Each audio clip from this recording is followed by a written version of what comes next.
Bonjour à tous et bienvenue dans une nouvelle vidéo. Aujourd'hui, on va faire la seconde vidéo film de ma chaîne.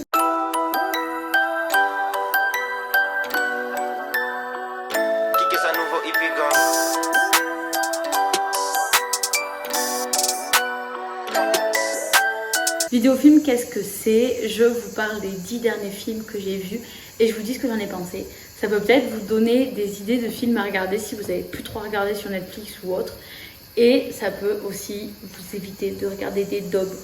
Parce que dans cette vidéo, je vous garantis qu'il y en a un, il est à fuir ce film. Alors le premier film que j'ai vu, ou plutôt revu, il s'agit du film Le Jeu.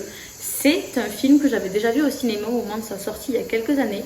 Et que j'avais bien aimé mais sans plus. Et là il est repassé à la télé, donc je me suis dit, c'est peut-être le moment de se le refaire, un petit moment tranquille pour vraiment me rappeler de ce que c'est ce film et voir si je l'aime autant. Et ben non, en fait, il est pas... Alors, c'est un film assez sympa qui permet de passer un moment un peu tranquille. C'est clairement pas un classique que je conseille à tout le monde. Le pitch, qu'est-ce que c'est? On a un groupe de copains qui fait un repas ensemble. Et il y en a un qui va proposer en gros que tous mettent les téléphones sur la table. Et toute notification ou appel reçu devra être lu ou écouté par tout le monde. Et alors là, les amis, je peux vous garantir qu'il y a des secrets qui vont sortir et qu'on connaît vraiment pas ses amis. Je suis persuadée que si je fais ça avec mes potes, ben ça va arriver aussi. Genre, on va apprendre des trucs les uns sur les autres. Peut-être pas sur tout le monde, mais je pense qu'il peut se passer des trucs pas mal. Après, là, vraiment, dans les cas extrêmes de tromperie, de mensonges, de machin et tout, je parle pas de ça évidemment dans mon groupe de potes, mais franchement, je pense qu'on pourrait être surprise de certaines personnes. Je ne vise personne évidemment. Donc voilà, c'est un film assez sympa qui permet de passer un bon moment, mais pas non plus un classique que je conseille à tout le monde. Ensuite, j'ai vu sur Netflix La Tresse, qui est l'adaptation cinématographique du livre de Laetitia Colombani. Lui, je voulais aller le voir au cinéma, je l'ai raté quand il est passé. J'ai lu le livre, bien évidemment, que j'ai adoré, mais vraiment. Laetitia Colombani, il me reste qu'un livre à lire d'elle, sinon j'ai tout lu, et j'ai tout adoré. La Tresse, qu'est-ce que c'est? C'est l'histoire de 3 femmes, une qui vit en Inde avec sa fille, une en Italie avec son père, et la dernière qui est au Canada avec ses enfants. Je crois qu'elle n'a pas de mari. Et en gros, les destins de toutes ces femmes vont être réunis par les histoires de cheveux. La Tresse. Vous comprendrez vraiment en lisant ou en regardant le film. Et j'ai trouvé que ce film était une très belle adaptation du livre. J'ai trouvé qu'il l'avait franchement super bien adapté. Et c'est assez rare. Quoique ça arrive de plus en plus maintenant. Et j'ai vraiment adoré regarder ce film. Presque autant que lire le livre, et je vous conseille autant le livre que le film, vous pouvez y aller les yeux fermés. Ensuite, le troisième film, on n'est pas dans le même état d'esprit, il s'agit de Et ce film est un classique pour moi, c'est un banger, je l'adore par-dessus tout. Ça fait vraiment partie de mes classiques où les répliques font partie de mes comment dirais-je, de mes références de tous les jours. La classique, ça va être tout noir, ta gueule. Entre autres. Mais voilà, ce film, il me fait mourir de rire à chaque fois que je le vois. C'est vraiment de l'humour absurde. Et je crois qu'il ne passe pas un visionnage. Ça sert à rien de le regarder tous les mois parce qu'on s'en lasse au bout d'un moment. Mais tous les quelques mois, voire tous les 1 ou 2 ans, c'est vraiment pas mal de se le remettre en tête. Et à chaque fois, je redécouvre des répliques et ça me fait mourir de rire.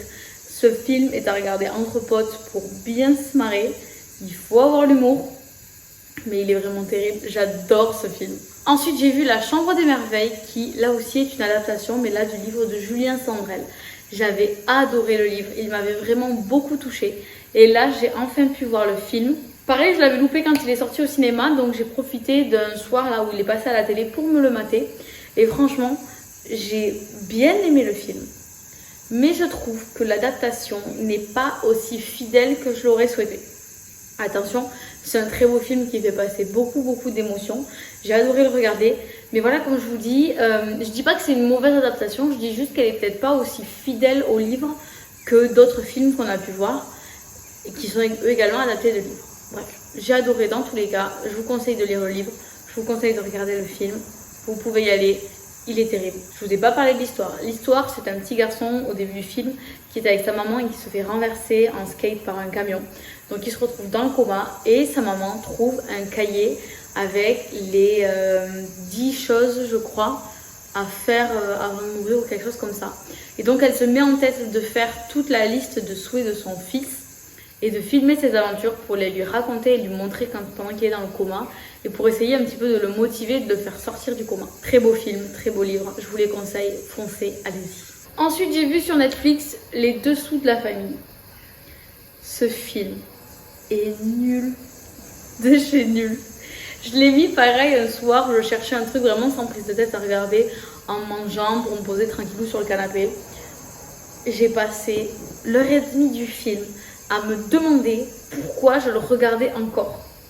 Genre vraiment j'envoyais des snaps à ma cousine en me disant je suis en train de regarder ce film, il est très nul, est-ce que ça va s'améliorer avant la fin ou pas? Je l'ai regardé jusqu'à la fin mais franchement c'était laborieux, j'ai vraiment pas aimé. L'histoire c'est une jeune femme qui est l'assistante d'un acteur beau, riche et capricieux. Déjà. Un jour elle pète un câble, elle décide de se barrer, de démissionner. Donc monsieur l'acteur capricieux n'accepte pas et il décide d'aller chez elle pour la récupérer et pour s'excuser. Sauf que là-bas il tombe sur la mère et il se tape la mère. Il n'y a pas d'autre moyen de le dire. Sauf que là du coup ça crée tout un tas de conflits parce que lui il est amoureux, machin. La fille elle accepte pas qu'il se couche avec sa mère. Le film c'est que ça. C'est vraiment que des embrouilles entre les trois personnages. Et personne ne veut jamais s'excuser, tout le monde a sa fierté.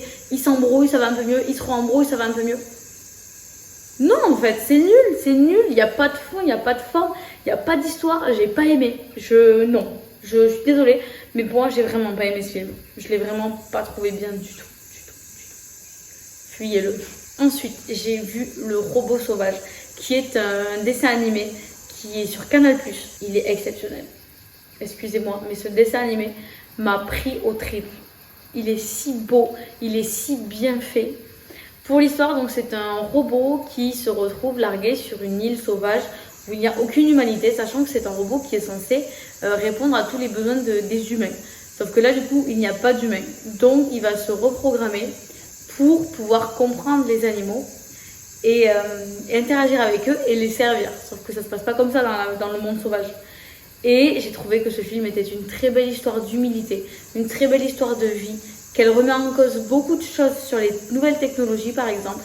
Et j'ai trouvé ça si beau, si fort, si puissant. Il est si bien fait. Coup de cœur pour ce film, coup de cœur pour ce dessin animé.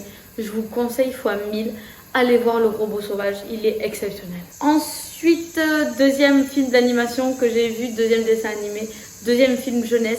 J'ai été voir au cinéma Lilo et Stitch et ça aussi c'est mon second coup de cœur film de cette vidéo. Sachez que j'ai pleuré 3 fois pendant la séance. J'ai été le voir sans me remettre en tête le dessin animé originel. J'aurais bien aimé le faire mais j'ai pas pu. Et franchement je trouve que c'est pas plus mal parce que comme ça j'ai redécouvert l'histoire de Lilo et Stitch. Et je trouve que c'est une adaptation au dessin animé qui est extrêmement fidèle.